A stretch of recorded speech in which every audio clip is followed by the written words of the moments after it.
Most of us don't think twice about the rights that we have. They're just there, quiet, familiar, and easy to take for granted. But every right that we live with today exists because someone before us was told no, and chose not to accept it. And that's especially true when it comes to women's rights, because gaining the right to vote was only the beginning. And that made us wonder, if everyone is given equal rights, then why do so many still feel unequal? Maybe the problem isn't in our laws, but in our minds.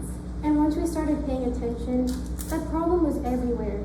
At school, at home, online, and the little things that people do or say that seem normal at first, but actually treat boys and girls differently. We weren't looking for anything huge. We were looking for the little moments that quietly shape how we see each other. The moments that hid in plain sight. The everyday phrases, the routine jokes, and the subtle comments. And what really surprised us wasn't just what people said. Instead, what really shocked us was how normal sex-based discrimination had become in today's society. We saw it firsthand at a wrestling match only a couple of months ago. As each boy stepped on the mat, the crowd cheered with excitement. But when a girl stepped forward, the response was entirely different. The cheers turned into jokes and laughter as if she had already lost. And these reactions were not caused by her skill, they were caused by who she was. If she did win, she would have been seen as a cheater. But since she lost, it was seen as expected. Here's the interesting part. There have been laws meant to protect women in sports for decades. In fact, Title IX was passed in 1972, over 50 years ago, and it ensured the girls had equal opportunities in any educational activity, including in school athletics. But if this law was passed over half a century ago, why are people still uneasy around female athletes today? On paper, the law meant fairness and equality, but what good is a law if people can't change their perspective? Moments like the wrestling match show us that laws can change access and opportunities, but they don't change people's attitudes. Now I know what you all are thinking, and events like a wrestling match seem so insignificant, but these stories reveal how perception defines equality, not just policy. We believe that changing how the young people view equality can have an even greater impact than just changing laws alone. Discrimination doesn't just begin in adulthood. It starts early, when kids are told who they should be. As teens, we see our peers' dreams being dismissed, simply because they don't fit into society's mold. Whether it be a girl discouraged from pursuing astrophysics, or a boy pressured into becoming an engineer, discrimination affects us all. Currently in our society, we have resources, abilities, and opportunities, but we are fooled by societal views that keep equality out of reach. These views will only cease to exist when we change our perspective. People often talk about how the younger generation will become adults that will change the world, but we don't need to wait until we're older. The summer of our sophomore year, we created the Equality Thesis as teens in high school.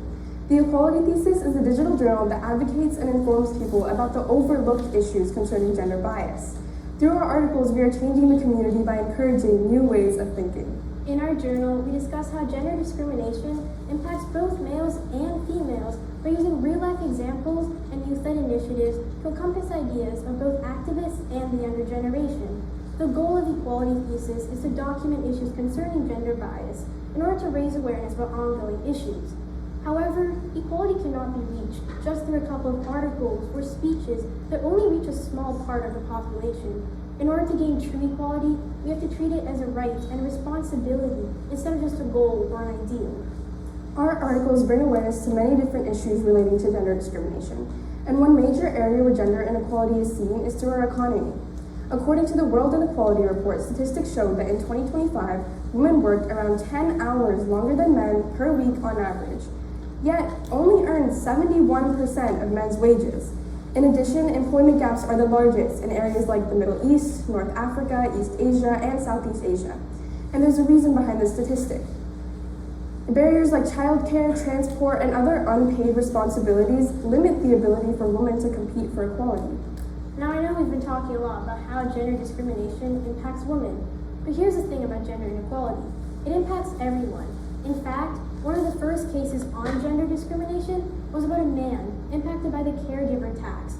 The Moritz versus Commissioner of Internal Revenue was a case taken on by Ruth Ginsburg, a prominent advocate for women's rights. And in the case, Moritz was denied a tax deduction for taking care of his mother because the tax law wrongly assumed that only women or widowed men could be caregivers. The case demonstrates how men are put into stereotypes just like women, and they're being negatively impacted. Even in today's society, men are expected to be the breadwinners, but this causes them to lose out on many opportunities and face unequal treatment. In fact, many men believe that modern gender equality, the one that only concerns women, puts men at a disadvantage. It's clear that gender discrimination still exists in today's society. But while these challenges exist, there's still hope for change. Through our outreach, we communicated with several different people and organizations throughout the globe, and their stories were eye-opening. We spoke with a women's shelter organization that supported women facing domestic abuse, and they shared how a hotel room can become a sanctuary for women facing crisis. One conversation that especially stayed with us was with a 13-year-old girl in the Netherlands who is currently writing a book about all the problems that women face in today's society. She spoke about how people underestimate her because she's only 13 years old and a girl, but her passion fuels her to spread awareness and call for a change.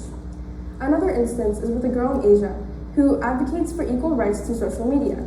She continuously posts encouraging messages and stories, and regardless of the small number of people that her posts actually reach, she still continues because the size of the audience doesn't matter, the message does.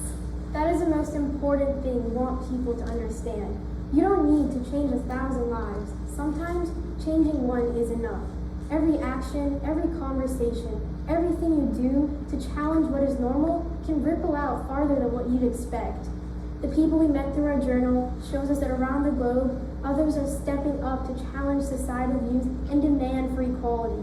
Just like them, we have the power to act and to shape for a future where everyone, regardless of their gender, has a chance to succeed. So don't wait. Start today, start small, and start by believing that what you do truly matters if you change your perspective. Thank you.